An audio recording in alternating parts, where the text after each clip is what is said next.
All right. Good morning, good afternoon, good evening, whatever time that you're joining us. My name is Dr. Boache. I'm the CEO of Top Tier Study Abroad Consult.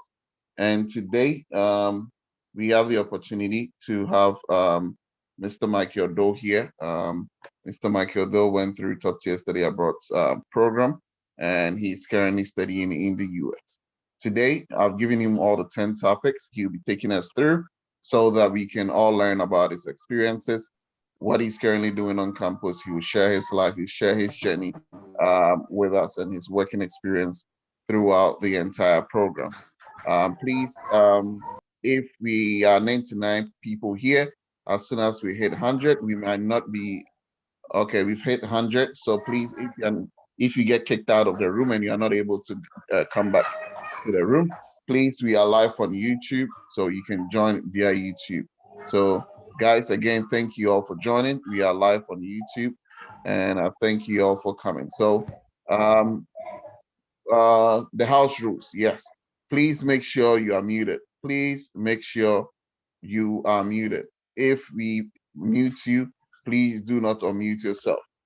Uh, you can only mute yourself or mute yourself when asked to do so. So please make sure that you are muted throughout the whole process.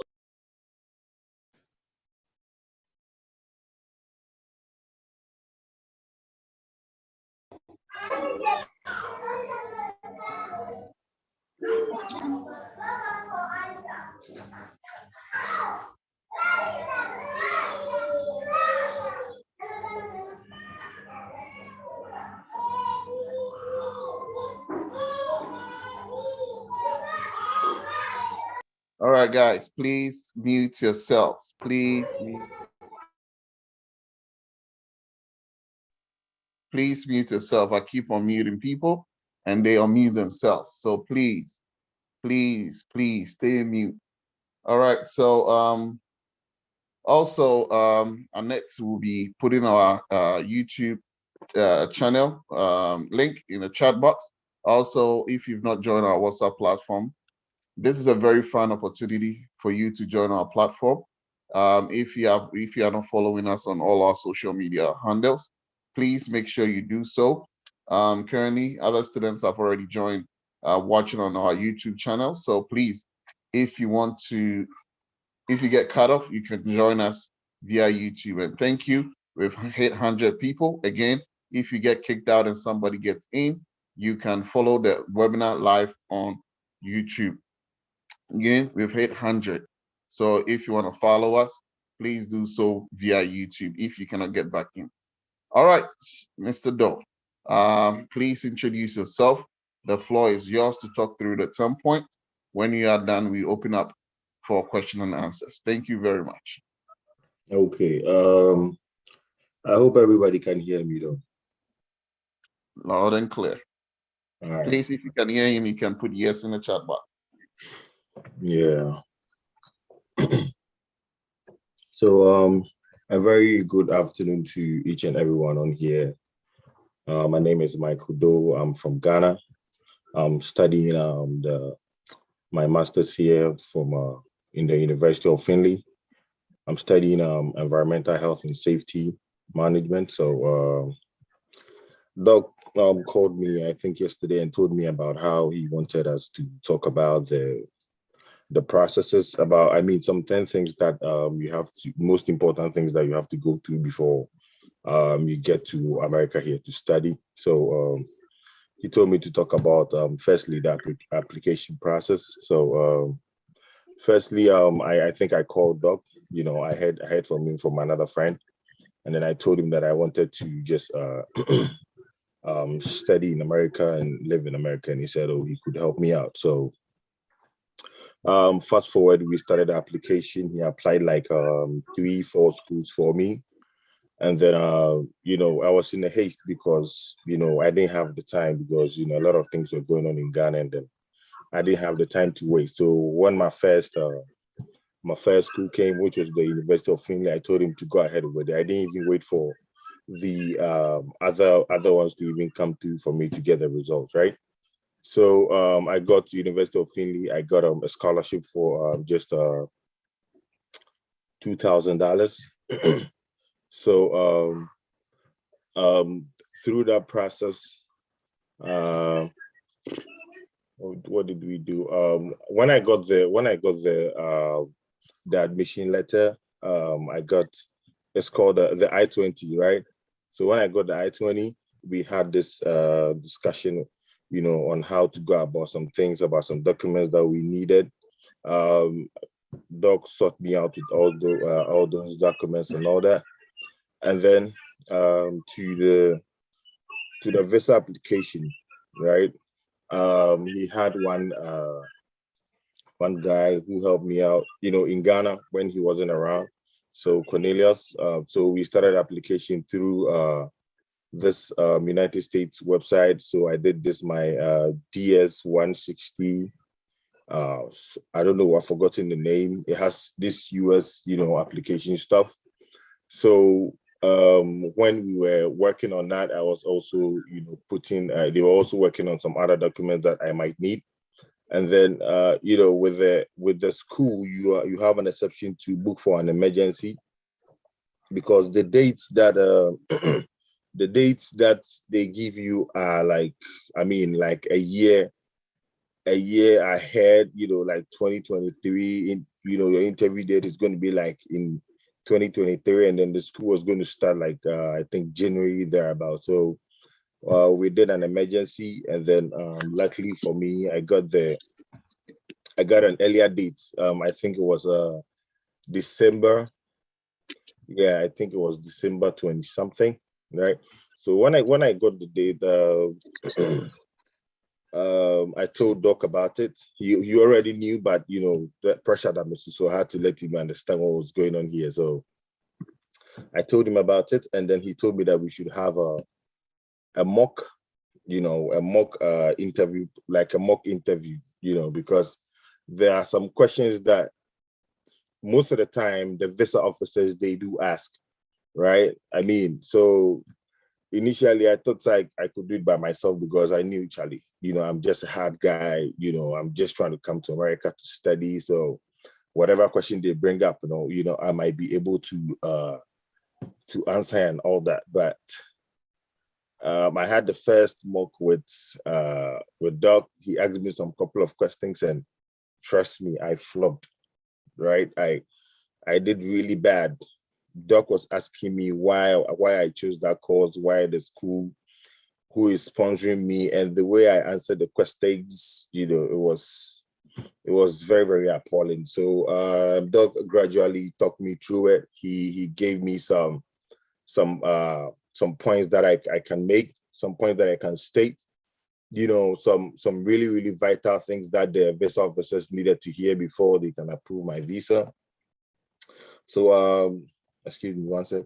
So I did that, and then I think we had like four mock interviews, and then I felt really, really, really confident that with them I'm going to get a visa. There's no way they are denying me this visa, because Doc really, really took me through it. So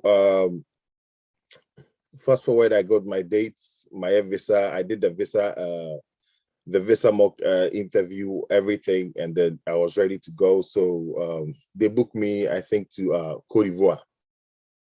So going to Cote d'Ivoire too was another, because I've never traveled. I've traveled outside, but I've never traveled to an African country like by a bus, or like a neighboring country. Let me put it that way. So Cote d'Ivoire was, I took a car from, I think, from Takrady, from Kumasi, Asafo, and then I got to Takrady.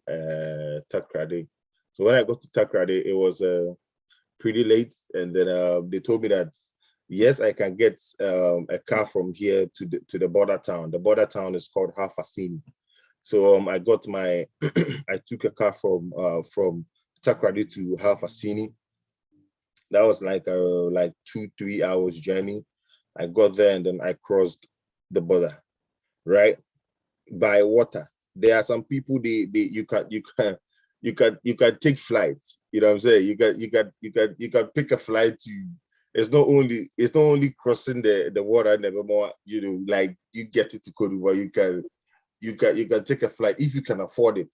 You understand? But Charlie, me and my mind make hot, so I didn't have that amount of money. Like I don't know, like 2,000 Ghana cedis to pay for flight and all that, right? So I took the hard way. So I got to half a city. I got on a boat. It's just this wooden boat with some motor on it, and it took me like I think 30 to 35 minutes, and then I got to Cote d'Ivoire.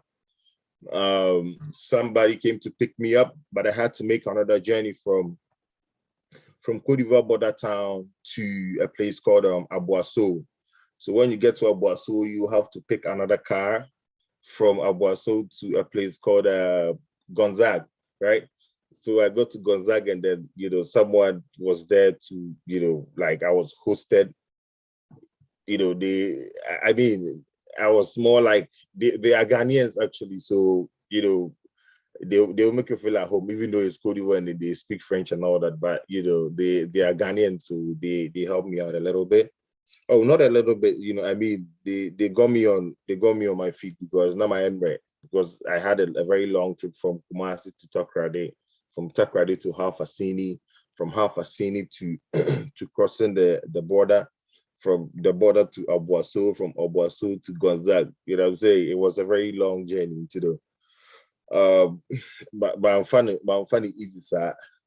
Before that in the crowd, we drew on enough pressure academy, so the network was kind of bad in that area. And then I called Doc, Charlie Doc. I did meet my idea, was like, oh Charlie, meet my bomb payama and all that. The dog is also spiritual. And yes, he does this like that. He's also a spiritual person. So he told me so. He has prayed for me and all that. I was like, oh Charlie, vim day, Charlie, as my mom praying me there. You know what I'm saying? Maybe I'm very cool. So on the D-Day, I went for the visa interview, and then you go, you wait outside, and then they give you some, I think they have the names of people on that day, and they have the interview, right? So you go to the security man, you tell him your name, and then he'll look to it if you're actually there, you actually have the visa on that D-Day. So better case, so this is the time you have to go. So my time was 12:20, right? So I got there around, I think 10 o'clock, and then I'll be going for the visa on 12:20. But I think some quite a number of people didn't come on that day. I think it was raining and all that. So I got the chance to enter to go earlier than the time that it was earmarked for me. So I got there, and then what happened? Security stuff, put your phone down, some ID cards, some things, you put everything down. Then you just have your your documents. You know what I'm saying? It's only the documents that you got. So your core, pretty much sitting down, waiting for your turn, and then other people sitting there with Charlie. People get vim. You understand? When you go there and then you listen to other people, what they are saying, the visa they are talking about, Charlie, the visa officer is going to be talking about, trying to test your IQ and all that. It's all, that's not about it. You know what I'm saying? So I was sitting down, and you hear people getting rejected, getting accepted, like Charlie wins a wire shikakra, because what if you go on the wrong side? You understand? Because there are people that are laughing, and people are not, people are also unhappy about the results that they got. So it got to my turn, and then I stood there, not hit to walk a cry, you know what I'm saying? Even though you know what you are going to say, you've been taught, but it's not like what Doc is saying, they are asking you exactly what he's saying, but it's more like a guideline, you understand, to know, to prepare you for the interview. It's not like the exact self. That's it. We know we be said, we know we be said, we know we be said. No, it's not like that. But it is guiding you, at least, when you and Doc have that mock thing, you are like, I can say you are like 80% prepared, 20% in the air. So I will interview, you know, how you are going to put your message across, letting them understand, say, you are funded. That is why you are going to the school. This is the reason why you chose the school and all that. You let them understand those things. But it is through your words, how you put it in it, you understand? How you are giving the eye contact and everything. It says so much, right? So Mikoya, you know, I was standing there, she asked me some couple of questions, not exactly as what Doc, but it was very similar. You know, I mean, like 90% similar to what Doc, I and Doc discussed, right? So he asked me some couple of questions about who was sponsoring me, and why I chose that course, why that school, what was my plan, what was my postgraduate plan, you know, a whole lot of questions about the school, just to see, say, you are viable for the visa or the other, about it. So I think fast forward, I got accepted. You know, I just got my, you know, this when you get your visa, they tell you something. When you get accepted, they tell you some Biden administration by Charlie Name, because, you know, I've just got my visa already. So I wasn't listening to Joe Biden administration or whatever. What I heard was, you accepting your something, you know, what the person is accepting my visa, whatever, you know, it was something like that, but I don't remember exactly what the person said. But I got accepted, and then they told me to come on a Friday to for my passport, right? And see, I came back to Ghana. I think on a Wednesday, right? I came back on a Wednesday, and I'm packing my name out. Let me send visa, but I'm some of them Friday, right? And me back Ghana, me packing my name, pack my stuff. You know, be my day to come, you know, your name and also just one bag. You get your shirts, boxes, shorts, you know, sneakers, 1 or 2 B and all that. So I got to Cote d'Ivoire. I came to Kumasi, came to pick my stuff, went through the same journey again, and got to Cote d'Ivoire. And on the Thursday, me koya me vaccination and BBR in Cote d'Ivoire. I didn't do anything in Ghana. I did my nyeshi or Ghana. I didn't do anything. I did my visa interview or Cote d'Ivoire, my vaccine, whatever, COVID-19, whatever. So on a Thursday, I went to do I did my COVID test on a Wednesday, right? On a Wednesday. Friday, they told me to come for my visa. Okay, so I did on a Wednesday, waited Thursday, Friday, I got my visa around, I think around 10:30 a.m. Adam Kwaje my visa. So on 10:30, on a Saturday, I didn't spend 24 hours when I go by visa. On the Saturday, yo, and then what's it called? Cote d'Ivoire airport, right? I got in the plane, Delta. I think it's hosted by Air France or something like that.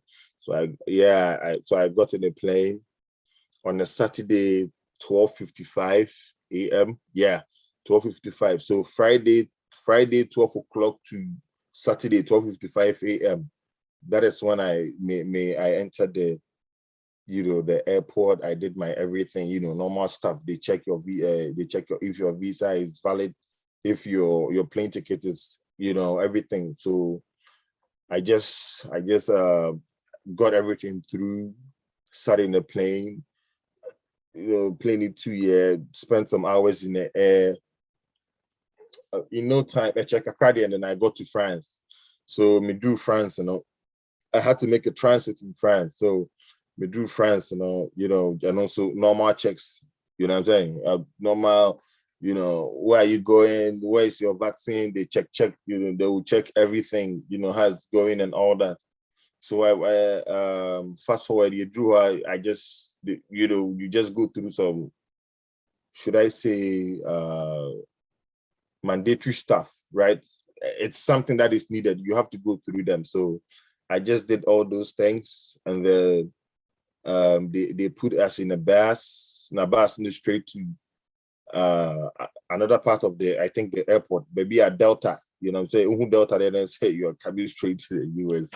So I saw the Delta and I'm doing right away. They said maybe a US man, I'm here, may battle. So I just got to the Delta, spent some time, you know, there was some delay and all that. So from Delta, it's a 2 years, spent like I think 6, 7 hours on them, right? 6, 7 hours, and we drew Detroit. Detroit something airport on me drew airport on. We drew her, you know, the home security people, they will check your documents again, your I-20, your passport, then they wish you luck, right? So they just checked my I-20, no questions asked, nothing. I don't know if it's just me though, but you know, I just got the no questions, nothing, check my I-20, have a good whatever he said, and I just got out. I got out, spent some 5 minutes, and then I saw Doc. So Doc came to pick me up, Ohio. Detroit. Obe pick me. We got in the car. Then what happened? We got in the car, and then I think that we drove to Finley. Yeah. So when we got to Finley, already some people be adding commander that, you know, we've had talks about where I was going to live and all that. So I just got there, and then, you know, the place was ready for me. But anyways, they are in Finley here, and when you come here, and then you don't have a place to live. The campus has a place. It's called the Welcome House. So the Welcome House, you know, you can live there, but you can live there at a cost, right? Because I don't think Ghana will be out in Otiko free. You know what I'm saying? So when you're coming, come prepared.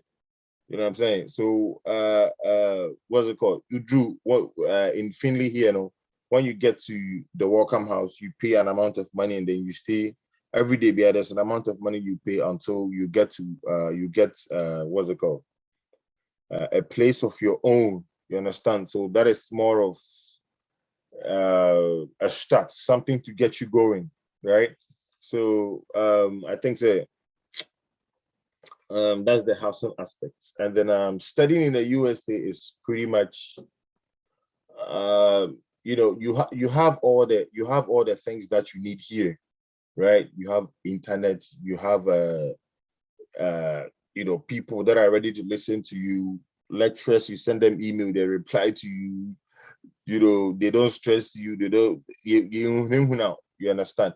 There are some few lecturers or people and they like, oh, how these what's it called, you Hello, know, Doe. yeah, big. Others are saying that please stick to English because some of them are from different Oh, countries. really? So I'm we have so sorry. Zimbabweans here, we have Oh, okay. Sierra So, here, we have Liberians here, South okay. Africans here. So they said please stick to So, English. what I was trying And to say is also, that, they said you ignore talking about your visa experience. So I have my phone here checking the questions that are also coming in directly which sent to part? me. They said you didn't talk about the visa interview experience. What questions were asked, and Mhm. how was the mood within the environment, within the Okay. embassy, So, and so, how you comported so, yourself and how you all calmed right. yourself down. All right. So, I am a person that I believe that, you know, whatever that is meant to be will be, right? So when I go to let me go back to I think the visa interview aspect. So when I got there, I was a little bit tense, you know, because I saw an amount of people getting rejected, you know, getting denied the visa, and then I was just, you know, laid back, sitting down, you know, trying to calm myself down, because the same person that is going to grant you the visa is denying a lot of people the visa. So, you know, you'll be in doubt, right? So is this thing going to really work out? You know what I'm saying? Because I got there, the first 4 people that went, they were just denied. They were just denied. You know, I heard them say a lot of stuff, quite, you know, eminent stuff, but then they were just denied. So I was like, hey, so is this thing going to work at all? Right. So it got to my turn. I just walked to him. Firstly, I greeted her, and then she didn't even answer me. Right. So you could imagine, I greeted her, and then she didn't answer me. Good morning, madam. And it was just silence, just looking at my documents. So I was just there. I was already tensed. And then when I greeted her just to calm myself down, she didn't reply. So I was more tensed at that moment. But one way or the other, I tried to calm myself down whichever way, because sorry, each and everybody has a way of calming him or herself down. So I was just tapping the board that where I was standing. I was just tapping it like that, trying to calm myself down. So firstly, she asked me about why did I choose that school. I've honestly forgotten the things that I said, but I knew I talked about I think I talked about something. I don't know if Doc can remind me or help me with the question, because I can't find them here, Doc. Yeah, so I think we practice talking about diversity within the school. Oh, Students yes. coming from Yeah. different Yeah. countries, over Yeah. 65 different countries. Yeah. We talked about that, and specifically, we focused on the program as well, how the Yeah. program also fit directly with Yeah. your Yes. background. We needed to make a connection between your background in landscape Uh-huh. Uh-huh. design and Yes. how And it can also environmental health and safety. implement. Yeah. Yes, that Yeah. was really critical. Yes. Yes. So one thing I'll tell you is that with a visa interview, you need to be really, really specific. You understand? Don't give them that kind of gray area to ask you more questions.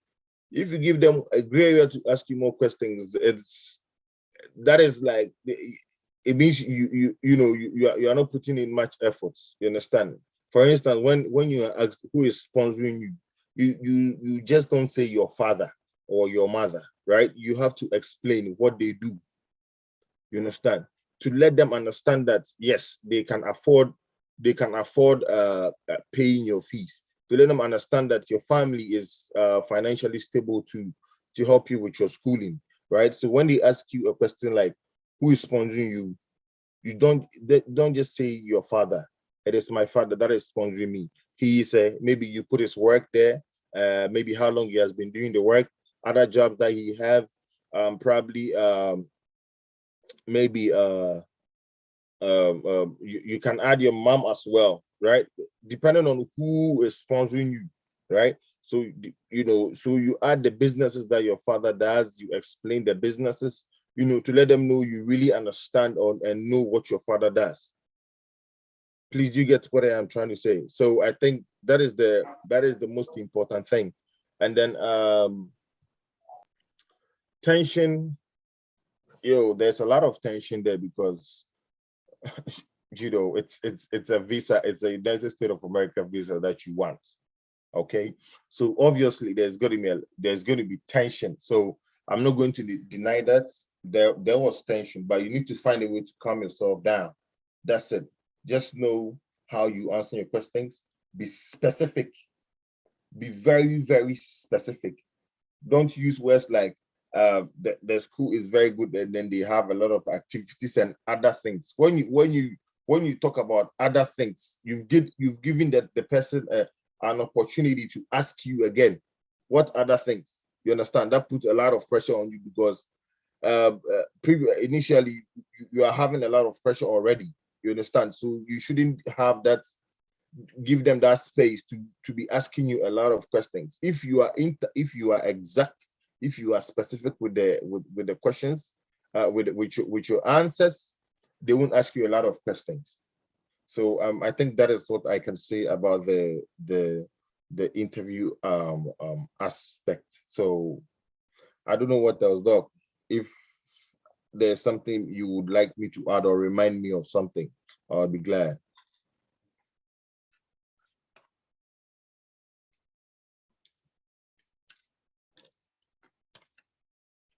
Hello, dog. Oh, can you hear me now? Yeah, Sorry. yeah. So I said with the Ivory Coast, they were also like you already touched on why this university, why this specific program, um, some of the classes you'll be taking. These are some of the questions. Your sponsor as well.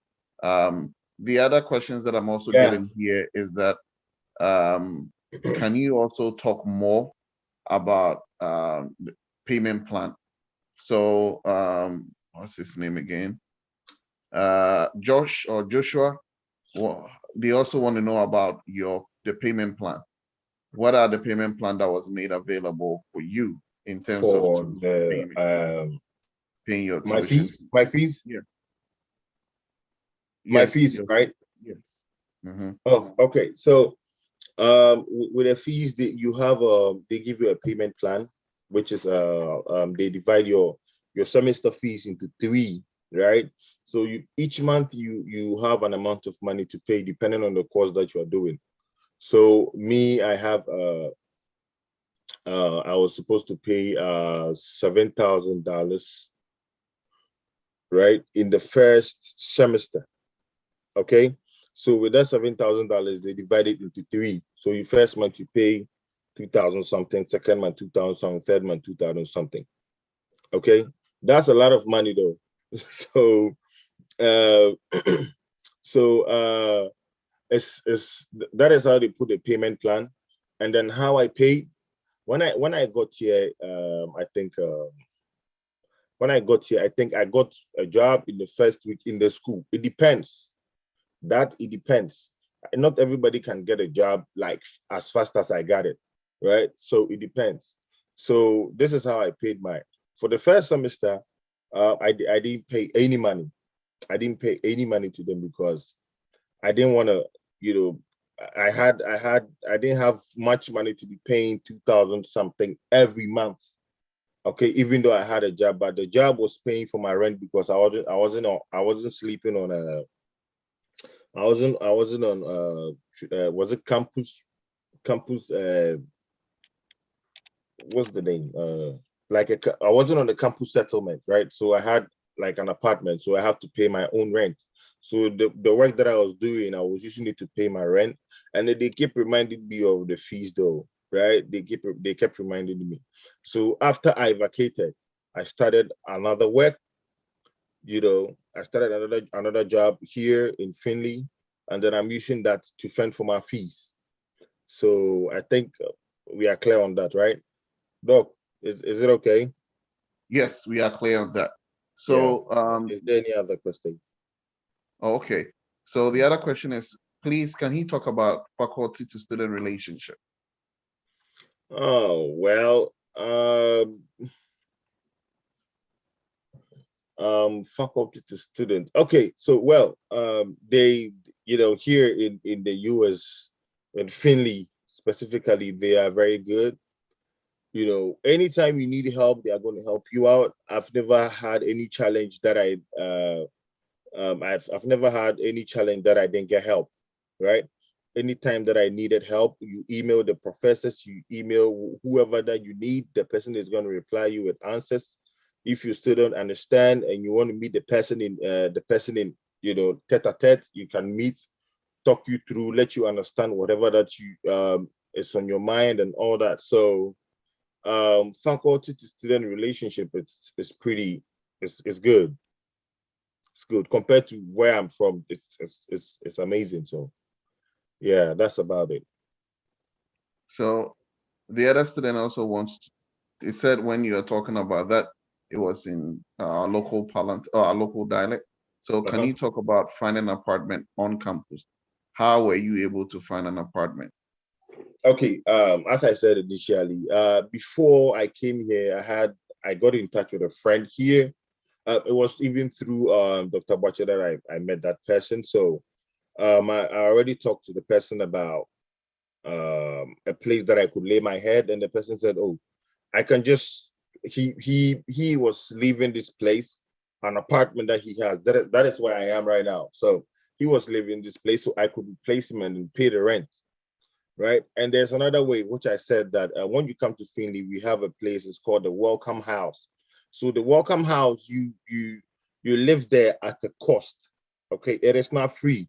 So when you get to the Welcome House, you pay. I don't know the amount because I never lived there. So you pay that amount I think every day.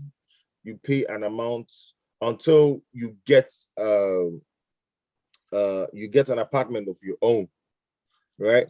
And then living in that the welcome house, I heard that the amount that you pay can accrue, and then they can add it to your fees. Okay, so you can just live there, and then you later you pay, with Right. your fees together. So yeah, that's another thing. That's So correct. So yeah. yes, as Doe is saying, I know some of the students, they didn't pay. They were there for a while.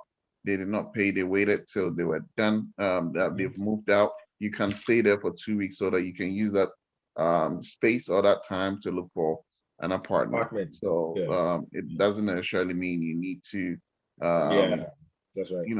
worry yourself looking for the place to stay Yeah. within that space of time.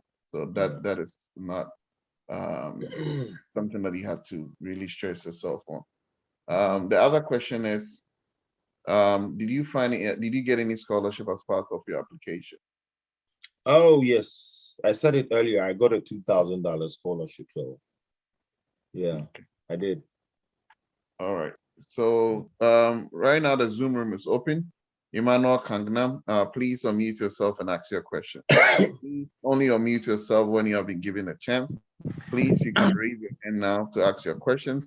Also, if you're on Zoom, if you're on YouTube, please put your questions across. I would read them. I have two screens here, so I would look at them and make sure Mr. Doe gets your question as well. Thank you. Kangnam, shoot. Doc, good evening to everyone. Thank you very much for giving me this opportunity. I have some few questions to ask him. First question is for him traveling to the Ivory Coast for his visa interview. When you get to Ivory Coast, does Ghana SIM still work? I mean, the network. In case you are supposed to meet somebody there, doesn't mean you have to get Ivory Coast SIM, or you can still use your Ghana number to call the person. That's first question. The next question is that, so what was the cost? Maybe from Ghana here to Ivory Coast, how much did you pay in maybe going there? So I also want to know that.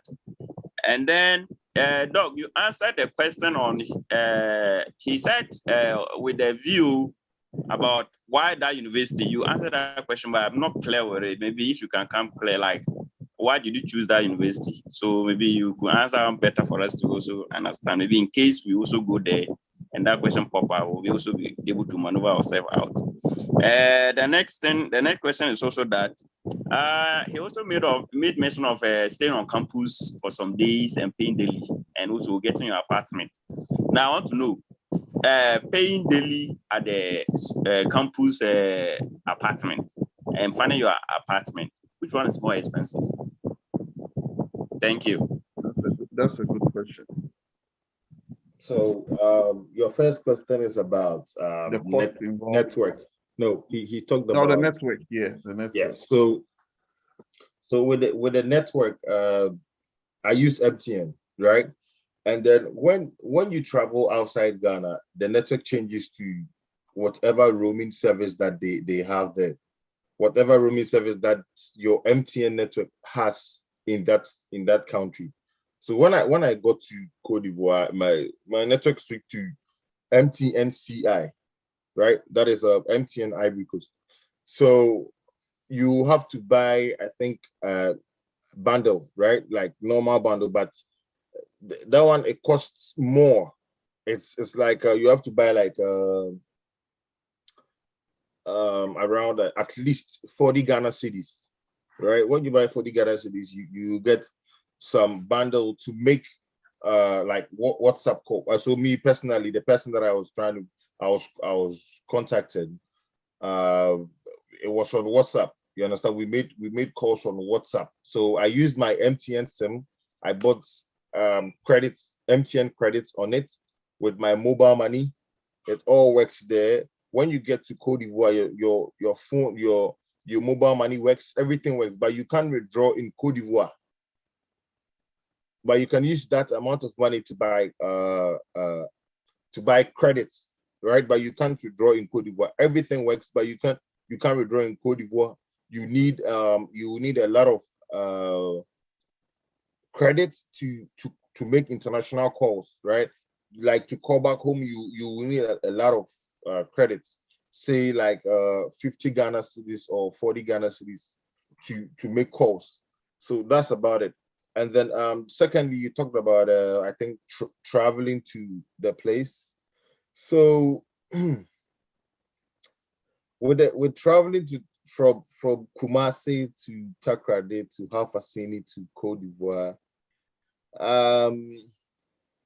I don't remember exactly how much I spent, okay, but from Kumasi to Takrady was, I think, 70 Ghana cedis thereabout, okay, and then from Takrady to Hafasini is I think 30, okay, so 30 that's like 100 cedis already, and then when you get to the border, you pay the boats or canoe drivers, or I don't know how they call them, the seaman or whatever they call them over there, right? You pay them an amount of money which is equivalent to 30 Ghana cedis, but it is 3,000 francs. That's 3,000 CFA. That's, I think, 29, 30 Ghana cedis thereabout, and then you cross. So when you cross the border by water, you have this like immigration officers. Okay, these immigration officers are like Ivorian immigration officers, and then you have to pay them off because every day they I don't know why, but they say that the border is closed. Okay, so they will have to take you money before you have to go. And it depends, I can't talk about the amount of money they take there, but it was around, like, maximum was like 20 cities, you understand? And I met like 3-4 immigration officers, so like 20 cities times 4. Please, you get it? So I think, yeah, that's about it. So when you pass those people and then you get to Aboissou, the price, I don't remember. Aboissou is a place in Cote d'Ivoire though, so the price there, I don't remember. What from Aboissou to Gonzagueville, the price there, I'm sorry, I don't remember, but it's not like taking a flight. So yeah, it's kind of, it's economical. So yeah, that's all I can say. And he asked another question, I think, about housing or something. I don't know. He wanted to know comparatively living in a welcome house and also staying in your own apartment, or living on campus and off campus, which one is affordable? Okay, so I have never lived on campus. I've lived off campus, right?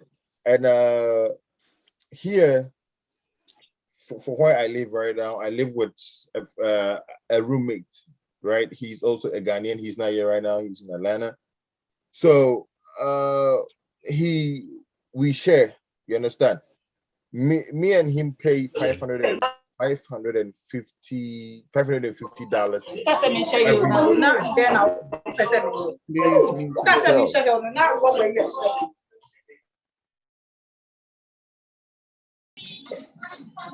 No, please unmute yourself. Yeah, so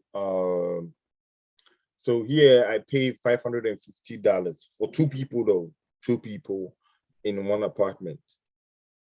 Okay, $550 for 2 people in one apartment. So that's about it. When you live is it 1 month or is it 1 month that, or a year, or 3 months, or maybe breakdown? I'm not getting it. You pay that amount of money a month, every month. Okay, right. Yeah. I think I've answered pretty much everything. Or I don't know if I've forgotten some of the questions, but I think yes, I've seen a question down there. So when you get to what, let me ask, do you need to get some safer francs before you get to Cote d'Ivoire? Yes, you need to change some amount of money, right? Because you can't use Ghana city there. You have to change. So at the border town, there are people that change they change currencies at that place. So when you get there, you can change money. But on my last day, though, I got in a situation where I couldn't change money there because there was no there was short of currencies like the safer, right? I had to do some some couple of walks rounds before I got it. So it is advisable that maybe you change some amount of money on your way before you even get there. Okay, I think that is the best option that you have. So that's about it. So, yeah. Doc, you didn't answer my other question. No. Which one? I was asking, the viewer asked, why this university? I didn't hear the answer well. So I want to maybe doctor to come up or you to come up with the specific answer. They say, we know. Maybe we those that will be going. Okay. When we get to our question and answers, because his university is different from yours. You are going to Georgetown or something like that. It's different. Sure. So I need to find more information, tailor it around why are you going, so that we can get best feedback and best response for you. So every university is different. So if you are going to Georgetown, it's a different answer. If you are going to, let's say Harvard, it's different. If you are going to Texas State University, it's different. So the onus lies on me to also get you ready by doing my own homework even before I meet you, so that I can also write it down for you. I write it and I send it to you. So I will send you a list of question and answers so that you would know what to say. I need to also go to the university's website, watch videos about the university. So this is a lot of work because I need to know more about the university, talk to you to understand, oh, this is what they are saying. So you'd also have the opportunity to pick and choose why do you think this university also works for you. For example, if I have to use myself as an example, why I chose a university, Texas State, over the other universities that gave me, Texas State gave me a very good scholarship package. One, Texas State, the professors were really keen, had paid keen interest in my research topic, which is looking at women in STEM education and how we can bridge the gender gap in the field of STEM. Two, the faculty members wanted me coming in to bring in my culture, how I'm going to utilize my own cultural background to change some of the perspective that people have about Africa and African students within the department. Number four, the department was also going to sponsor the department sponsored my trip to Ghana to collect data for my PhD. So everything was paid up, from my plane ticket from US to Ghana, my plane ticket from Ghana to Takrade, to Kumasi, to Tamale. All of them were funded. My hotel bills were all covered. So when they told me about all these prospects, I was like, this is where I want to go, because if I'm getting institution, I'm getting this form of scholarship. So that is how you can form your answers around why this specific university. What are some of the packages that you are going to get? Why do you think this university is a good fit for you? So when we get there, it's going to be a very fun opportunity for me to also share my idea. Maybe I know I have one client already at Georgetown.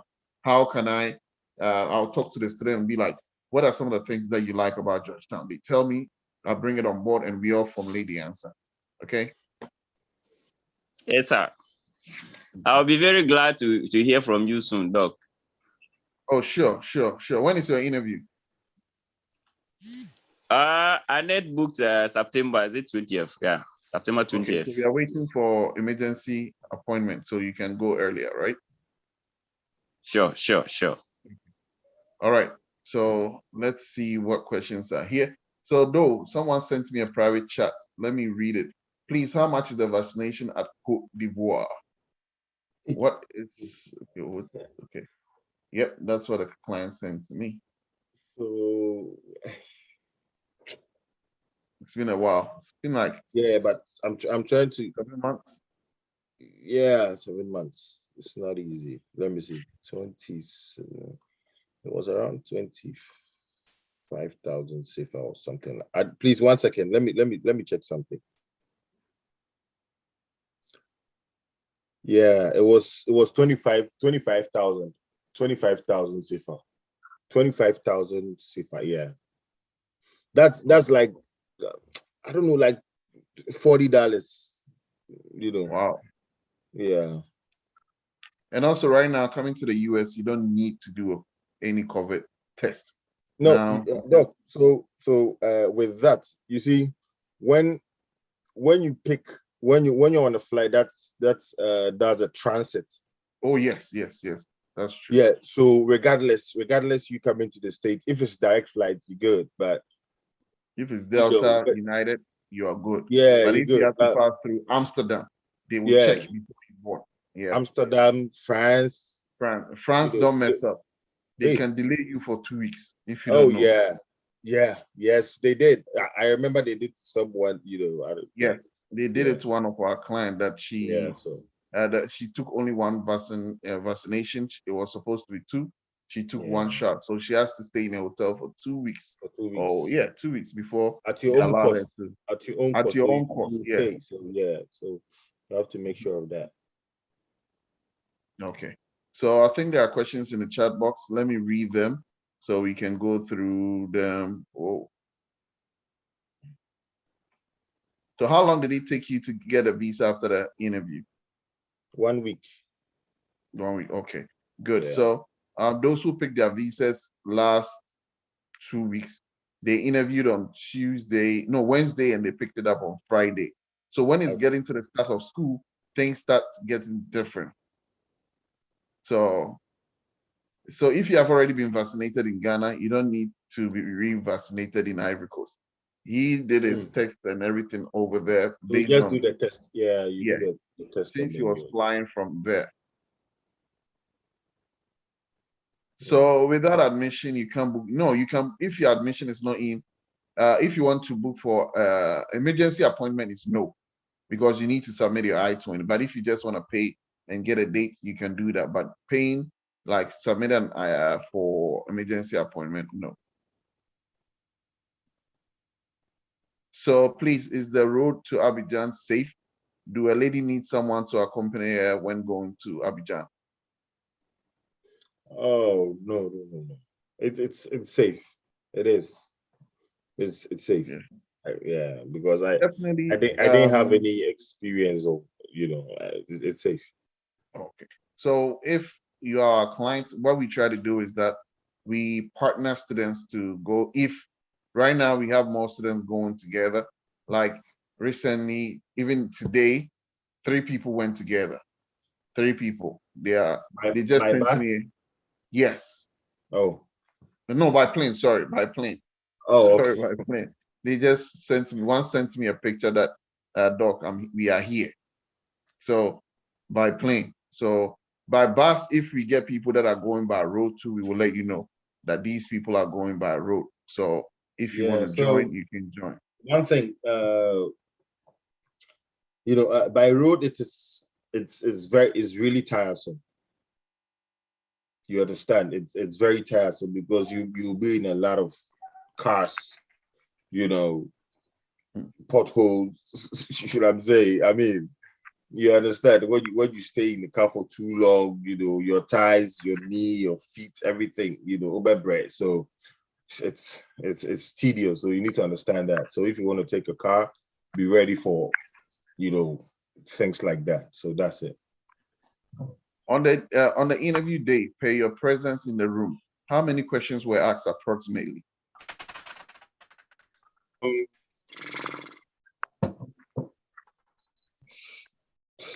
I can't be exact, but it wasn't more than 6 questions. Oh, okay. It wasn't no, it wasn't more than 6 questions. And some of the questions, I mean, You see, when you're asked one question, you can say more, but be exact. You understand? That's the whole point. That is what is going to prevent them from asking you too much questions.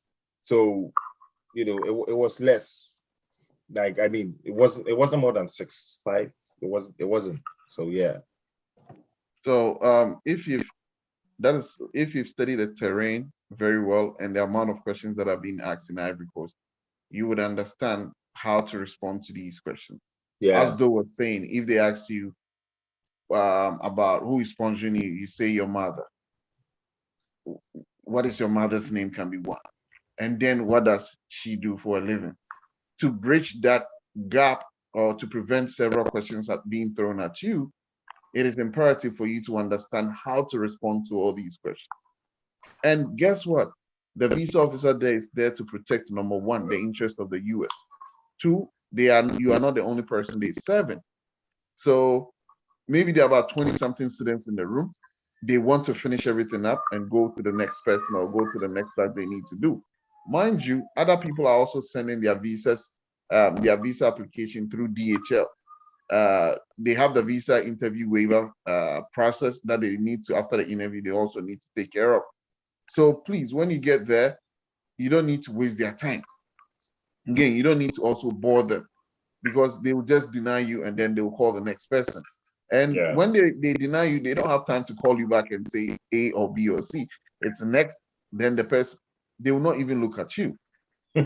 So please make sure that you go there really prepared. And that is one of the key things that most of the top tier clients come back and say, oh, top tier, thank you. So if, let's say Cornelius, thank you. Genevieve, thank you. Like recently, we've been doing it with Genevieve.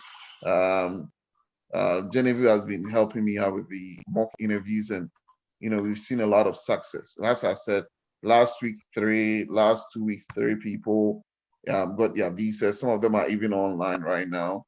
I think I saw Ebenezer in Tiamwa online right now. So all these things are being done to make sure that you reduce the question, like, why are you going to the US? Someone we say to study. To study what? Let's say business administration. Then the next question, what is your concentration? So where is the university located? Why don't you answer everything, give them the meat so that they can chop it themselves than just biting bits and pieces and throwing at them. That is why we try to make sure every student that goes for the visa interview needs to pass through this mock interview. Again, everyone that goes through the visa interview process is going for a visa interview needs to pass through the mock interview so that you go there, you don't waste their time and you don't just bore them to death. So Joshua Daklo, please unmute yourself and ask your question. All right, thank you very much, Doctor. Well, from his information, he said he had a $2,000 scholarship. So aside that, I want to know how he was able to pay the fees, though he said he was working to support himself. But did he solely pay the remaining fees out of the work he was doing, or he got some fees from parents or any other sponsor? And before leaving Ghana, how much money was he having before leaving Ghana? Thank you. Bill, did you get a question? Yeah, I think so. So with the fees, I'm not getting any support from anybody. I'm working here, right? I'm working here to pay my fees, and then that is all that I'm doing. I'm working to pay my fees. Nobody's supporting anything. And what was the next question? Joshua, what was your other question, please? The other question was, how much were you having before leaving Ghana? Oh,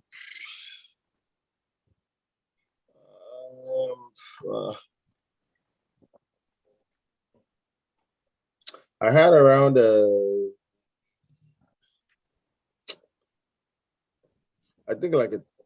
25,000 Ghana cedis or 30 Ghana cedis thereabouts.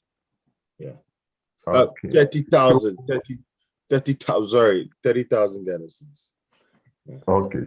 So in that case, I'm Yeah. wondering how you answered the question of who is funding you at the visa interview. Okay, so there are some specifics that they need to hear from you. You understand? Okay. It's not all about who is sponsoring you. Then you be all honest. Let me tell you one thing about this visa interview thing. Okay. Okay. The things that you are going to say there, you need to understand what you want. Please, you get me? You shouldn't Yes. just go there and then they ask you. Let's say you have 6 kids, okay, and then you want to travel to the US, and then you go there and then they ask you how many kids do you have, and you tell them 6. Fine, you have 6. That's you being honest, right? Now, Yeah. with this, you telling them that you have 6 kids, and then they check your statement, and they see that no, with this number of children that he has, and this amount of money that he has currently, he can't take care of himself and then the kids, so they will deny you. Do you understand? Okay. That is Yeah. for you. They think that they are helping you. You know, do you get what I'm saying? So Yeah. you let them understand that, oh, you have just a child. So when they see the bank videos, oh, he has money, he can take care of that one child and himself. Do you understand what I'm saying? So Yeah. you have to be professional about what you are going to do there.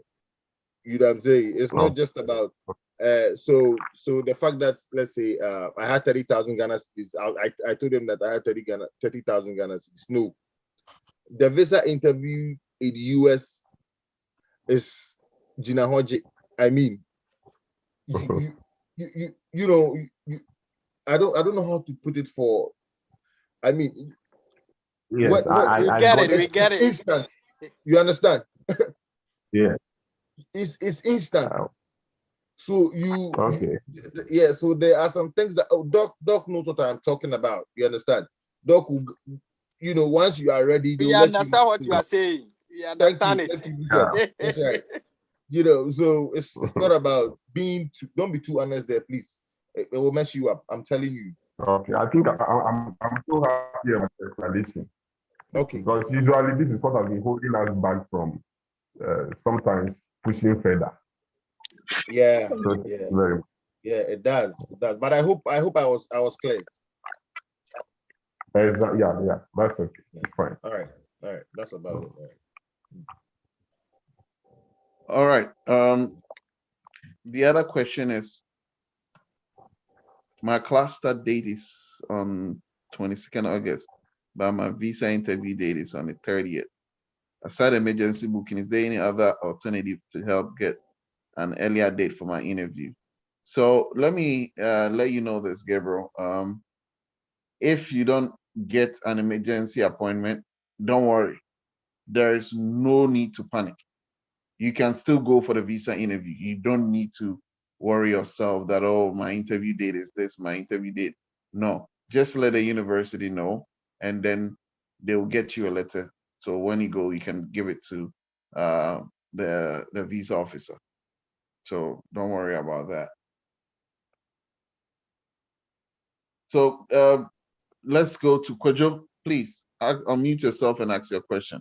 We have 17 more minutes to go. Kojo, please unmute yourself and ask your question. And those on Zoom too, please keep your questions coming. I'll be asking him.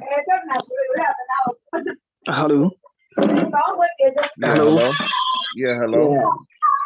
Yeah. I would like to ask if when you are at the embassy and you have your financial statement, is it necessary for you to add a personal bank statement, or is it that you just have to present your sponsor statement alone, or you have to add a personal statement? And 2, is it compulsory that when you are talking, you have to look right into the eyes of the person that is interviewing you? And what are the necessary documents that you need to present when you are you are going for the interview. And my last question is, if nobody is sponsoring you and you just arrive at the university, what is the first thing that you need to do? You have to tell the university that you are sponsoring yourself, so they have to give you time for you to start payment, or you need to go and request for a payment plan of your school fees. That the school, I think, PAC is giving the school fees I had was, I think, 23,700, something around that range. So if I'm there and I have to work myself, to finance myself. What is the payment plan that the school will actually gives me for me to start studying? Thank you. Mr. Kojo, I think I talked about the payment plan already, though. Yeah. So I don't know the university that you go in, but every university has its payment plan, right? They have their own payment plan. Mine was 3. Okay, mine was 3,400 and something. So it was 3. I didn't pay any of them in that semester because I didn't have money. So when I vacated, I have 4 months, 3 months or something. Then I got work. Okay. And then I started paying with the work that I'm doing right now. So how do I put this? It depends. I don't know how, when trying to come to the US, so to speak, you have to be smart. Okay, you don't have to tell them that you are sponsoring yourself, and they don't pity anyone here. I don't know how to put it. It's, you wanted to come to the US to study, right? You've gotten your visa. Right now, once you have your visa, you are in the States. You've got to the States, so you have to do what you have to do to get your money to pay, your fees. You know what I'm saying? So I don't know how to say this, but man, I mean, let me chip in this. Okay, right. So when you've gotten in there, let's say, for example, those of our clients who are going to study in Missouri, the tuition fee is extremely affordable. Some of you, and also those of you going to this school in Boston, where the tuition fee is $6,500 a year. You set a payment plan, as Mike Doe is saying. You make sure, I always tell students, go early, 30 days before time. I don't remember when Doe arrived, but I remember that day was very cold. Always go early. As soon as you get there, make sure that you go in, meet with the Ghanaians or the African students or the international students there, and quickly look for on-campus jobs. Very important. Quickly start looking for on-campus jobs. That's one thing I like about my Nigerian brothers. When I was at Texas State, you always see them. They come early. They give you the U.S. Regulations says that a student needs to come 30 days before time. So if the school is starting on July 9th, they will leave their country July 8th. July 9th, they're already in the US. As soon as they arrive the next day, you see them, if the white shirt is even not nice, they will find a tie and they will package themselves very well. You hear them with a very heavy accent. Bros, how far? I need scholarship. Where can I get scholarship? I need a job. And then we will take them there in the morning. I'll pick my car, drop them on campus and say, okay, go here. I'll give them a list. They will find all these offices. Trust me, 30 days to the start of school, these students will find something. You tell them to apply online, they will apply. The next day, they will be at your office to let you know that they've applied. And these are some of the key things I tell all my students. Don't just apply for the jobs and sit in the comfort of your home, because there are 2,000, 3,000 students on campus, 5,000 if you go to this big university, 50,000 students on campus. University of Texas, 50,000 at Austin, 50,000 students. If all these students are applying for all these jobs, you need what sets you apart. This student is very critical, very serious. He's always here asking for the status of his job application. You go for the job, even if sometimes you not do well, but they'll see that you've put in time. You always come there well dressed with your tie, looking for a job. That's why I always encourage the student: go early, look for a job, and start making something out of yourself. Very, very, extremely important. Number two, please, when you go there, also visit not that you go to the international office, but go to the accounting office and let them know. Some universities that I know, where my brother goes to school, they've spread it across 4 or 5 months for him. So the tuition fee that he's paying, I think, is 3,000 something. No, Less than 20, yeah. 24 something. I know 2,000. I've forgotten the exact amount though, but 2,415. I think so. 2,415. So they've spread it, and then including his rent, he's paying $650 a month. That includes feeding. He's paying his tuition fees, paying rent on campus, and also eating 3 times a day, 650. And he's also working on campus, or he's also working, and he's using that money coming in to pay. Yes, my mom does help him here and there, as a sponsor.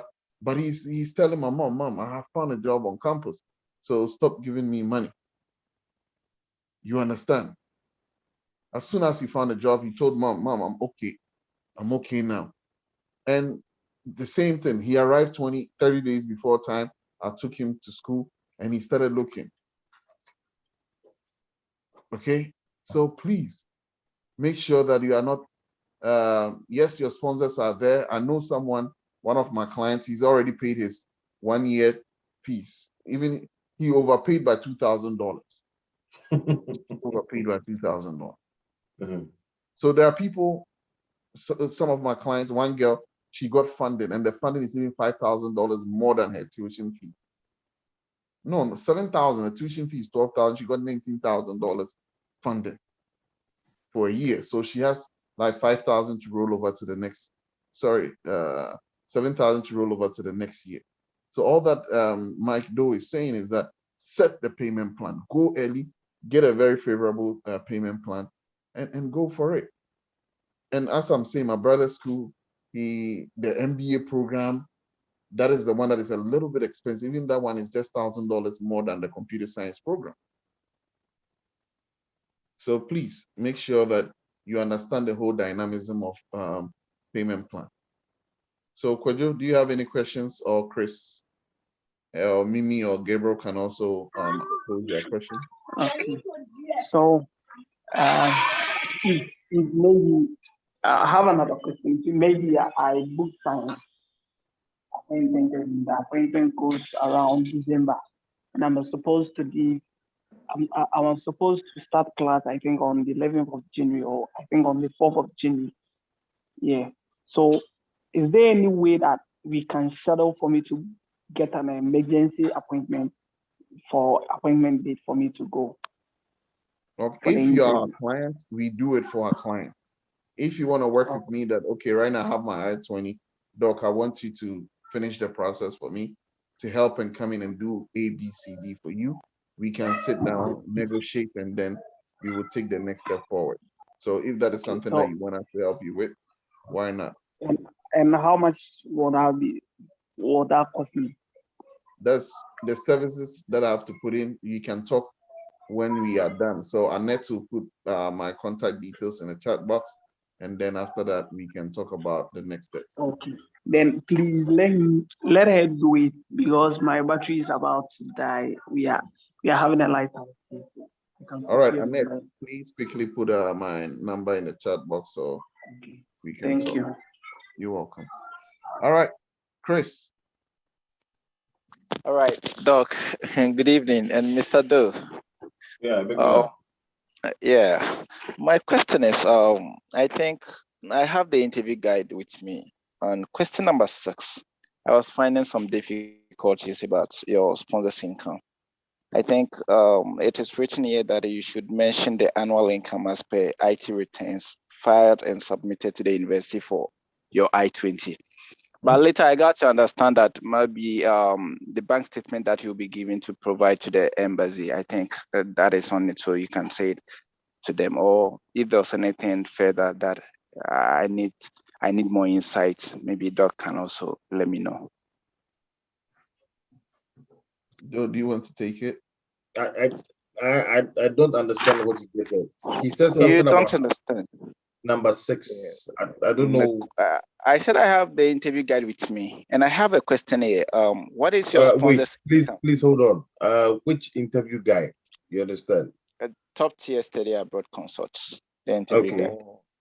Yeah. Okay. So, for example, when Doe was going for the visa interview, he needed to understand what a sponsor does for a living. Okay. There is nowhere that they will ask you to state how much. He's a businessman. No businessman has a fixed income. Number 2, let's say those parents are the ones sponsoring him. Doe has a bank statement that he presented for the visa interview 3 months ago for his I-20. Now, when he's going, his father might have made more money.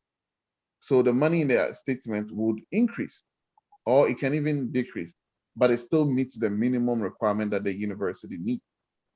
I don't know if you get me. So I've you don't gotten need to say the person has this X number, but when you get to the question and answers and getting ready for the interview, that is where I come in to also be of hand.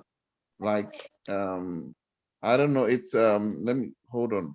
It's Ebenezer Ntiamo on this platform, or Gabriel Asante, those who are waiting to pick their visas up on Tuesday or so. Are they here? Okay. So we need to, re-strategize and talk about, because most Ghanaians are businessmen. They might be working, let's say, for the government, but or working for a private man, but they also have their business on the side. A lot of people in Ghana. So we need to be able to tell that story so that they can know.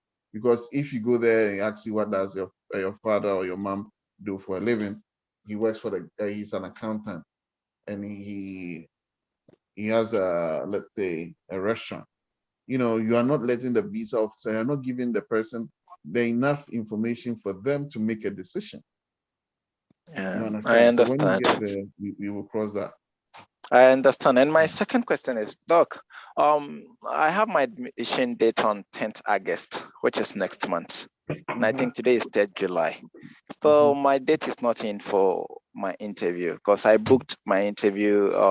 I paid the visa fee in the Gambia because I'm in Senegal currently. And still I'm not having a date yet. So last time, I think I had a call from Top Tier and told me that I can have my interview in Cote d'Ivoire as well. But still, I haven't gotten the date yet. So I don't know, as we are in July and next month I'm supposed to leave, I think I cannot have enough time to do more preparation. I don't know whether my course can defer to next semester. I don't know about that. That's what I'm asking. You can talk to whoever called you and then tell them you want to defer, and then they can also go about that. In terms of the date, have you paid for, when you are transferring from the Gambia to the US? I'm done with everything. You've done okay and made payment for, then you should be receiving each. Yeah, it's still possible. So last week and this week, all that we've been doing is putting in the emergency applications, making sure that the students get the emergency application process, and making sure we are following all the US United States Embassy's protocols and respecting their guidelines and also respecting their rules and regulations. So that is what we're working on. Because some of the universities, they said 60 days before time. So we need to make sure if your university is not within that range, we cannot apply for the emergency appointment. You don't want to put in the application, then they'll deny it. Okay, all right, I understand. My last question is about the scholarship issue. Yeah, I didn't hear anything during my application, during my school application for the scholarship. But I think, as Mr. Doe was saying, there was a scholarship, and I don't know if I can be granted a scholarship whenever I'm on campus or when I go to the United States. Okay. So yes, you can get scholarship when you get here. Like let me use myself as an example. When I got to Texas State, I had a scholarship, but I did have, but when I got in, I had extra scholarships as well. There is number one, the International Student Scholarship. There is a Dean Scholarship. There is a Cultural Exchange Scholarship. There is a Student Government Scholarship. There are departmental scholarship. There are departmental grants. So there are several scholarships that you can apply to or apply for. Oh, okay. I just All got a right, message thank you. from the office that they've already explained everything to you about the Yes, October. yes, the October intake, yes. Thank you very much. All right, you're welcome. All right. Okay. Hello. Hello, Mimi. Doc. Yeah, who is this? Hello. Please, if it hasn't gotten your turn, please wait. We are going through a process. So we have Mimi. So please raise your hand, and then when you get to your turn, look on Zoom. It will tell you how to raise your hand. So you can go in and then raise your hand. So when you get to Zoom, you can go to the reaction. You can raise your hand on Zoom, and then we can let you know it's your turn, and then we'll call you. So Mimi, please raise your hand. Mimi.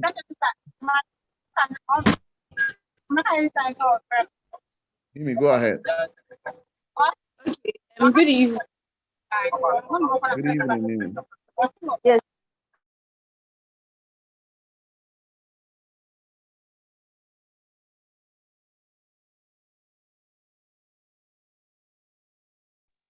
Mimi, please unmute yourself and ask your question. We have 10 more minutes to go. Sorry, I thought it was unmuted. Sorry, good evening. So my first question is, at what point in the process do you start preparing for your visa interview? And my second question is, Doe said he left the US to Ivory Coast. Is it because he went for his visa there, or you can go for your visa there and then leave to the US from Ghana? Like, is there any specific reason why he left from Ivory Coast to the US? Though you are muted, please unmute yourself. Okay, so you whenever you want to leave, wherever you want to leave, you can leave. I just wanted to just get my visa, not come back to Ghana and then just go straight to the US. So it was a preference. It was my preference. So it wasn't about there's nothing specific here. I'm just, that is what I wanted to do and I did it. So that's about it. It's not about because you got your visa there. So when you get your visa in wherever, you can come to wherever and then you travel. So yeah, so that's it. My second question was, at what point in the process did you start preparing for your visa interview? I think when I got my date, when I got the date, that is when I started. I think I did it for a week, right, Doc? Yeah. Yes. I think a week or two or something like that. 2 weeks. So 2 weeks. I gave you the questions to study for a week, and then and then the next week, we did. Yeah. So it was 2 weeks. Currently, there are other people that are telling me, Doc, I learned differently. Give it to me 1 month, 2 months before time. So there is this girl that got her visa approved 2 weeks ago. Okay. She joined us like she started the process last April, and she got approved in June. So April, May, June, for 3 solid months. She wants studying to courses. join. Yeah. So if that is what you want, why not? Okay, so in a situation whereby you already have your date set, can you start the process? Like, and if you want to start, how do you go about it? Because I already have my date, but Are you our client or not? yes, I am. Okay. So if you just have to reach out to me or reach out to the person who worked on your interview. Has the person given you the questions that you need to look at? And then if you have the questions, we can start. So you can join us every day. Apart from days, we have webinars, 9 p.m. sharp. Sometimes we start 7 p.m. with those who are going for visa interviews the following week or that week. Okay. Yep. Oh, I'm so sorry. Okay. So I'll reach out to either you or because I have your number or the person I'm working with, whichever way. All right, you can reach out to me and then we can get it sorted out. Okay. All right, sure. Thank you. You're welcome. Hello. iPhone. Hi, Dr. Boachi, iPhone. This is Mercy. I'm calling from the US. It was actually my husband who really wanted to talk to you, but he had to step out for a minute. So soon as he comes back, I'll let him get on. All right, no problem.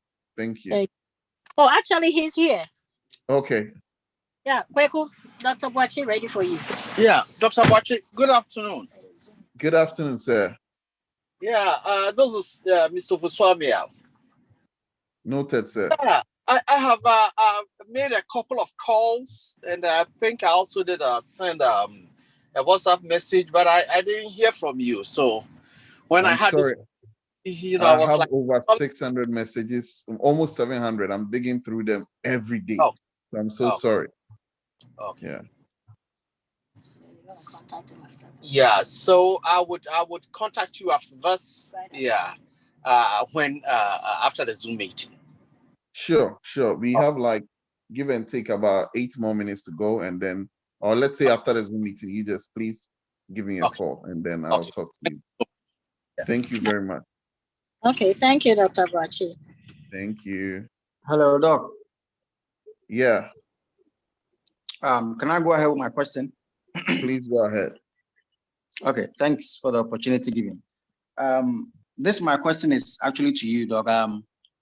So assuming a student for one or two reasons had to defer when the person gets into the US, maybe after he begins classes, and let's say 6 months into the semester, let's say 2 months into the semester, and then for one or two reasons, the person has to defer.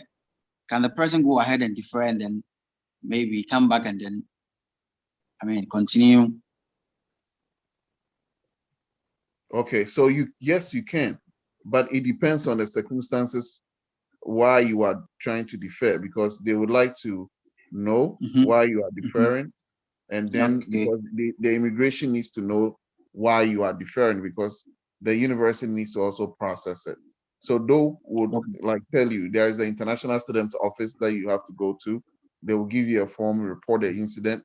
You have, as an international student, you have one chance to defer. One chance. If the university will tell you pertaining to this peculiar situation, you need to go back home. Some of them you can be in the US. So it all depends on the university and how you work with them. But it's not easy, just so you know. Yeah. It's not easy to defer, right? You can defer, but it's not easy to remain in the US. As I said. After deferring. Yes, because some of them, if you defer, you have to go through reinstatement. The reinstatement currently, the processing time for reinstatement to reinstated into school, if you stepped out and the university did not grant you the go ahead and your I-20 was terminated, it is 8 months. So 8 months you can remain in the US, but you have to go through reinstatement for 8 months. Okay. I don't know if you need more clarification, just let me know. Okay, yeah, I think I need more clarification anyway. Because like the part where you said you have to be reinstated, does it mean that you're going to be in the US for that stipulated time, the 8 months that you said? Yes, you are going to be here. Okay. And then it depends on the school and the circumstances for which you are deferring as well. Yes. So you needed to give them a reason why you are deferring. Okay. Okay. Okay. Thank you very much, Doc. You're welcome. If anything, holler me backstage. Thank you, Doc. Thank you, Doc. All right. So, Esther, please, let's go. Esther, I know you are going to Ivory Coast, so Mike Doe is here. Please ask your question. Hi, Doc. Good evening, and good evening, Mike. I have my question is just one. And Mike might know your sister, so yeah, Mike knows your sister. I think, yeah. Oh, yeah. Okay. I already have the dates, which is in November. I think 9th of November.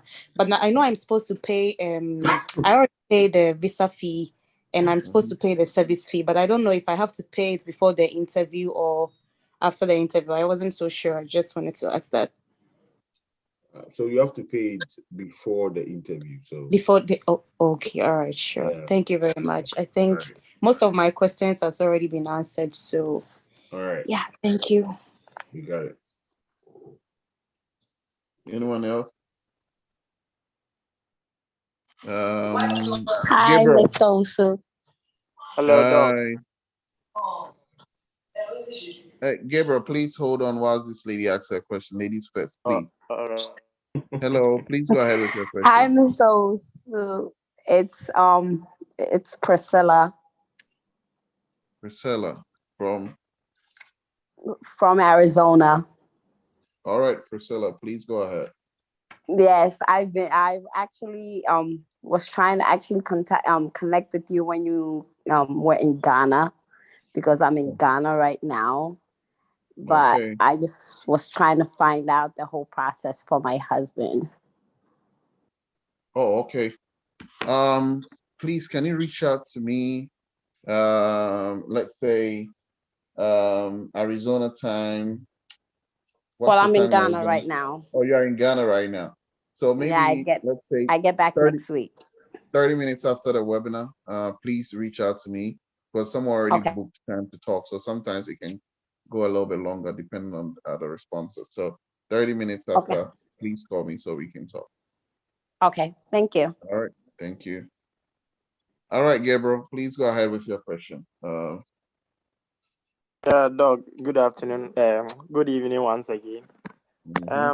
Please, with mine, I've gotten admission into the University of Truman State University, and then my total fees was $28,000, and then for my scholarship was around $7,500.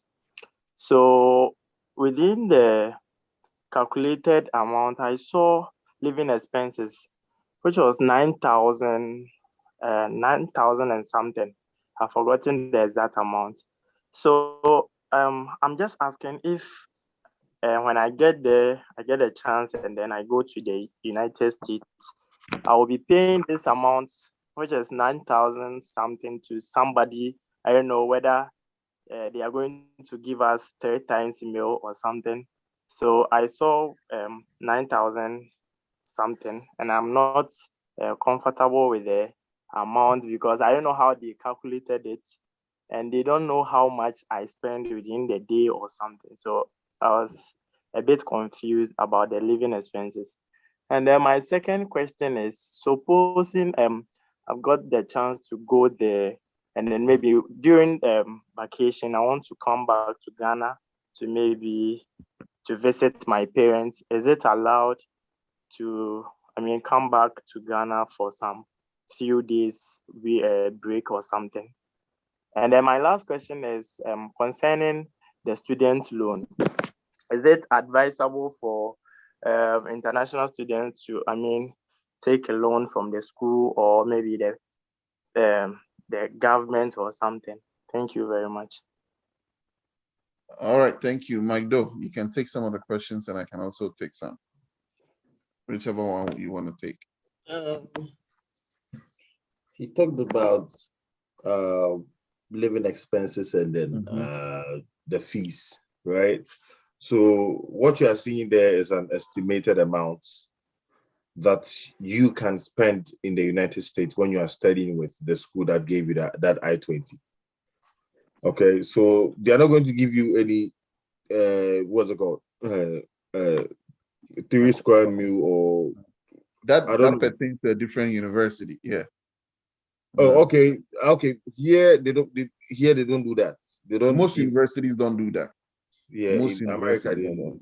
I mean, they don't. Yeah, so that living expenses is more or less estimated. That's, to the best of my knowledge, is estimated. Okay, so when you get here, you know the actual fee, but it will be closer to what they have estimated, right? But they don't feed you, or what's it called? I don't know how to put it, but they don't feed you. That's not part of it.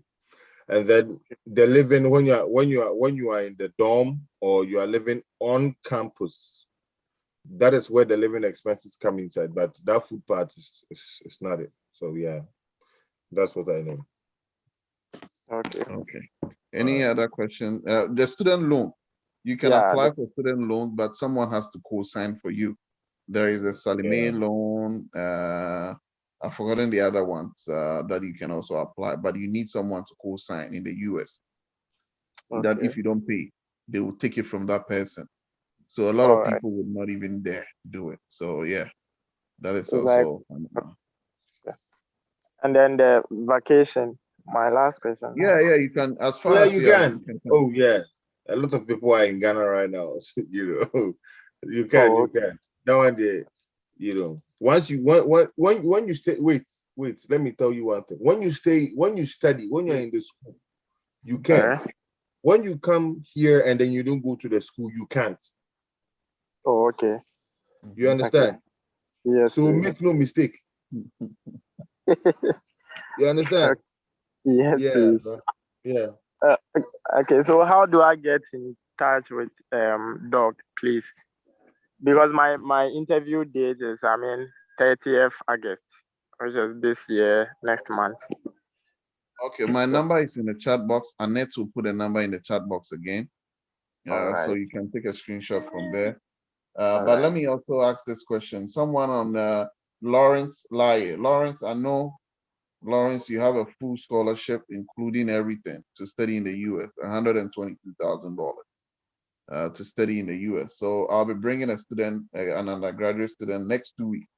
Next week is someone sharing the experience, how they were able to go to do their masters in France with just less than 5,500 euros. So we would talk to him as well.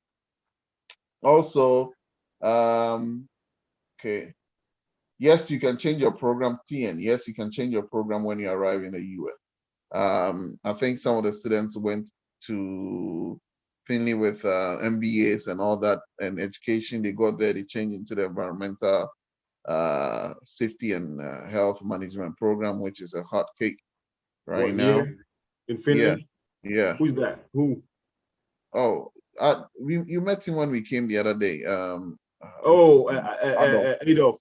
Yeah, he did. Yeah, so, yep.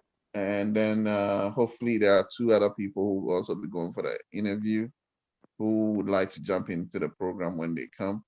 So after we finished our webinar last week, they will also want to join. So yes, we are preparing. There are several webinars that will be coming. And also this is an opportunity for me to tell all the students that there are a lot of you that are coming next month from Friday. Next week, Friday. No, is it on the 9th? When is on the 9th? Hold on. Those of you are coming on Saturday or Friday, those leaving on Friday and arriving on Saturday, I know we have about 12 students who might leave the same day. 12 students who might leave the same day. Please, please, please, please. We are going to have our pre-departure orientation before you leave so that you know which document to carry and which document you don't have to carry. Especially which document do you need to carry in your hand luggage, and that other document you can put in your check-in luggage, making sure that you get there with your I-20, and then you get interviewed. Also, those of you flying exactly next 2 weeks Saturday on the 16th. I know there are 3 or 4 people traveling the same day from Nigeria. If you are here, please let me know. No, I'll reach out to you. 3 students who might be flying, so that you make sure that you get to school on time, and we need to arrange all the pickups. So some of the pickups, I'll be doing them. Some of the pickups, other colleagues will also be doing them. So please make sure that you get all the numbers of who is picking you up, so you don't get there and get stranded. Luckily, you guys are coming during the summer. It's not like when Mike Doe came, it was extremely cold in Detroit, Michigan that day. It was extremely cold. So just so you know. All right, Solomon. Solomon, please unmute yourself and ask your question. Solomon Yao Inisa Lily, and then we are done. Solomon. Oh, look, I think I already asked my question and then you've answered me. I was the one who talked about the deferment issue, and then. Okay, thank you. Yeah. Yeah, iPhone. I asked my question already. It's for Priscilla. Okay, all right, thank you. Inusa Abdul.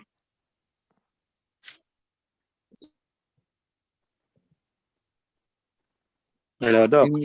Yes, sir. Yeah.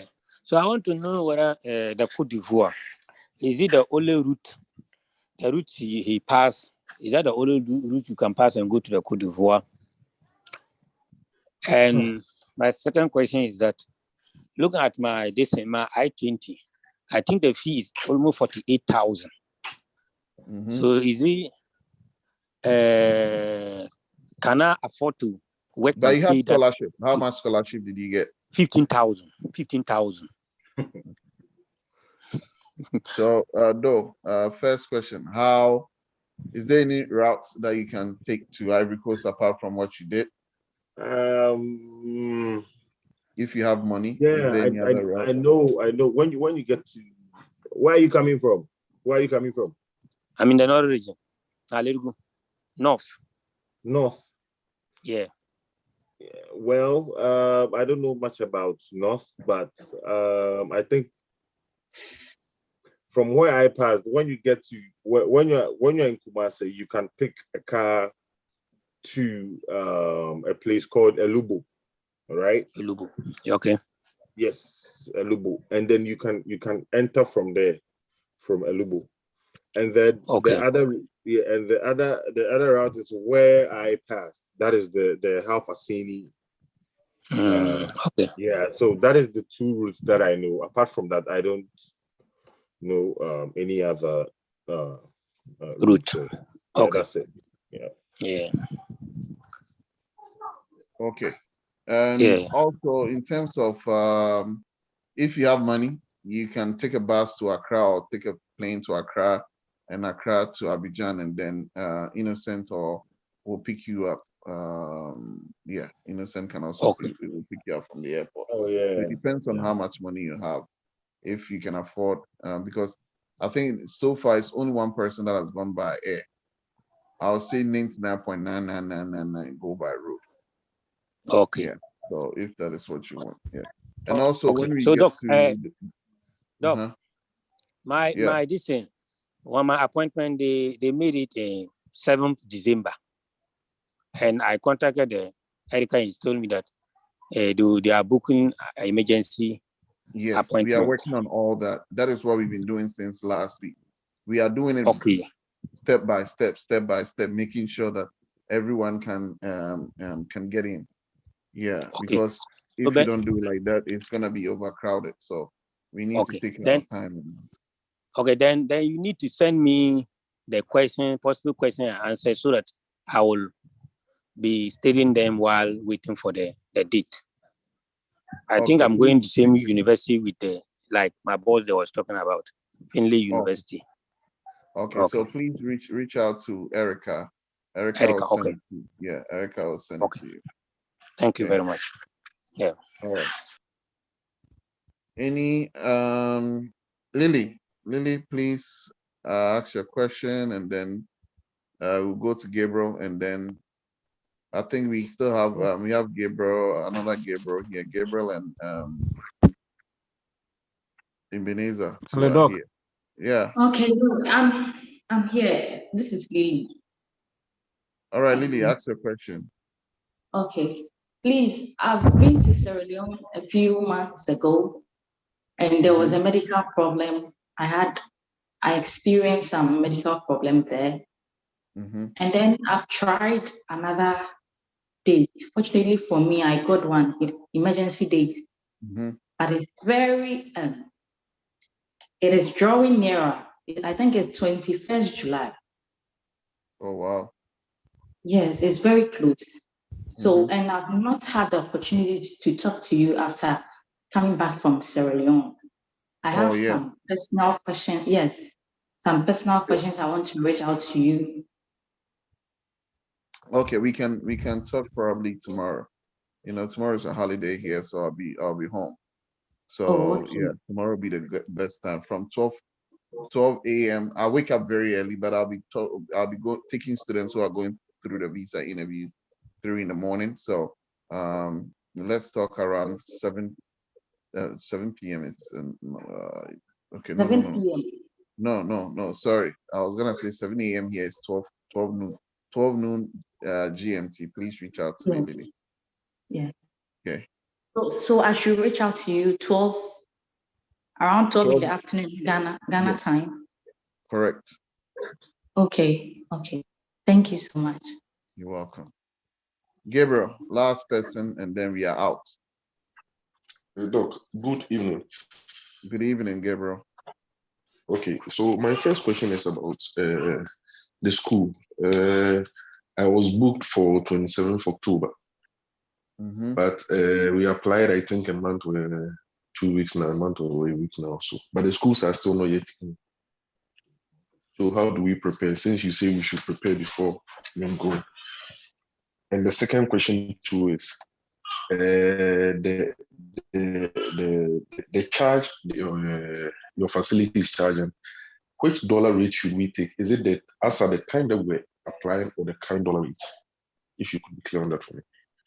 Okay, so if my rate says dollar, I didn't say city. So since it's a dollar rate, okay, my charge is X, let's say $1. So you just give me $1.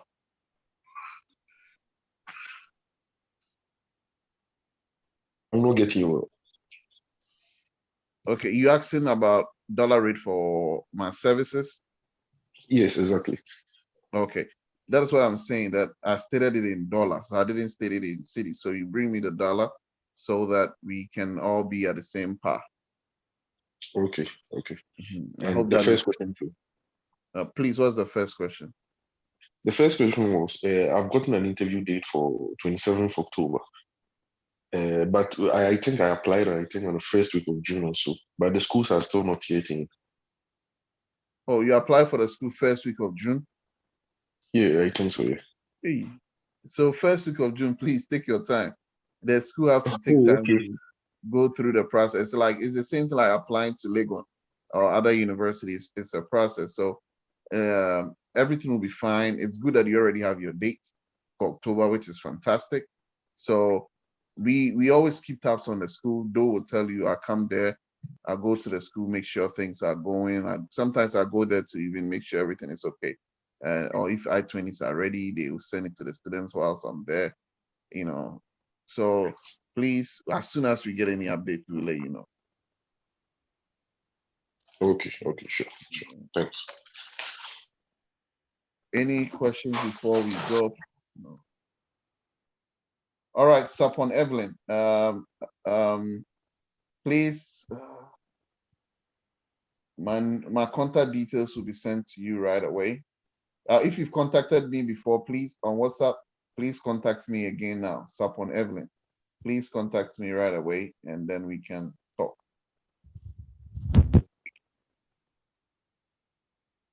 Cote d'Ivoire, please, you don't need, if you are traveling to Cote d'Ivoire by air, can talk to access for booking and Cote d'Ivoire visa. You don't need a visa to go to Cote d'Ivoire. But if you want me to help with the booking, yes. But visa to Cote d'Ivoire, as a West African, you don't need it. So finally, do we have what's the name? Intiamo Ebenezer and Asante Gabriel here? Yes, Doc. Oh, okay. So I just want to use this opportunity to say congratulations to you guys on getting your visa. So yeah, congratulations. We truly appreciate you all for this success. Yeah. So congratulations, guys. Thank you very much, Doc. Thank you very much, Doc. And Ebenezer and Gabriel too. Congratulations, guys. And you've made top tier proud, and we hope to see you guys back home this week. Thank you. Okay. We want to assure our incoming colleagues that they should take their time. It's a process. It's a process. So no matter how long it takes, their time will come. They should just keep calm. They should keep their nerves down. It's a process. They need to trust the process. Everything is on point. And by all means, when they get there, they will know that they are there. That's very simple to them. Thank you. Thank you very much. Gabriel, do you have anything to say? That's what my brother has just said. It's a process thing, so we have to keep calm. Okay. You have to keep calm. It's a process. All right. Thank you all. I appreciate you guys. So lastly, Mike Doe, what do you call it? What advice would you give to all the students who are going for visa interviews, students who are also preparing to study our process to get the best and to get a quality education you're currently receiving from the US? What do they need to do? So for those going for the interview, I wish you all the best. And then I need it to be specific. I need it to be, the tension, you should know how you reduce tension. Don't fumble too much, please. Do not fumble too much. That is why you have to practice. You understand me? After I did my mock, I stood in the mirror. Doc was my first visa officer. The second was my mirror, and the third was in the US Embassy. You know what I'm saying? So in the mirror, I talked a lot. I talked to myself, and then looked at how my demeanor, how I was saying it, how I was putting things there, here and there. Try to polish it, make it snappy and detailed. You understand? Those two are, they are in contrast, but please do that for me. Make it short but very detailed. You understand what I'm saying? So I wish you all the best. And those who want to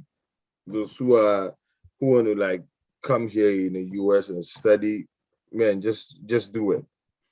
I don't have to say much. You are in Ghana, you are in a different country, you are in Nigeria, Zambia. You know what's going on there. You understand? Ghana and IMF and you know what's going on. It's not easy. It's not easy in that country. Yesterday alone, I had 4 of my friends telling me, "Charlie, make you come back to Ghana again." You get it? It's hard like that. You know what I'm saying? So please, if you want to come, just prepare yourself. Have faith. You understand? Doc go put you on the right spot. You pray, and then you're good to go. So I think I want to thank Doc again for this opportunity though, because he has been amazing. I told him about this thing and then he made it come true. So I'm just glad. So that's all. That's about it. So Charlie, that's it. Thank you very much, though, for sharing your experiences with our colleagues here. Sometimes students want to hear it from the horse's own mouth. Yeah. What are some of the key things you went through? What are some of your experiences? How are you experiencing the US? They just want to know all these things to believe that we are not comporting any stories from Jupiter, but they just want to hear it from you. And you've made a point clear right from the start to finish, and currently what you're currently doing. So I think it's a very good opportunity for others to also know that there is a process you have to go through. It is doable. It's not something that you cannot do. If I was able to do it, if Doe is currently doing it, if Quayson is currently there studying, if what's it, Richard Adomako is also there studying. If Yeah. all these students are there, knocking their heads on the wall, trying to make it in life, what stops you? What sets you apart? What makes you different from not achieving your goal? One thing that God did, He gave all of us brains. There is nobody with this big coconut on your neck that does not contain brain. Anything that you want to put your mind to, please make sure you put it on.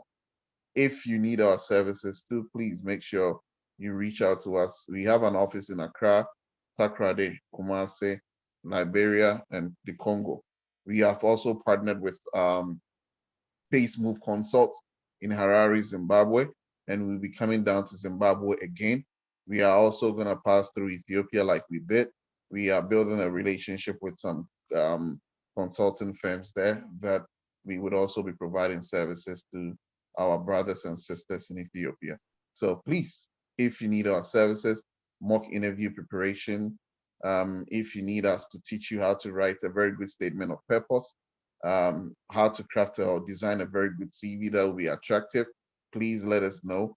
We are here to help. We are here to give you the best, nothing but the best.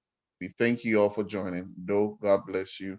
Hope to see you very soon. I'll be dropping some students off pretty soon. Ohio University, one is going there, Toledo. I'll definitely pass through whilst I go to Ashland. I have a student going to Ashland.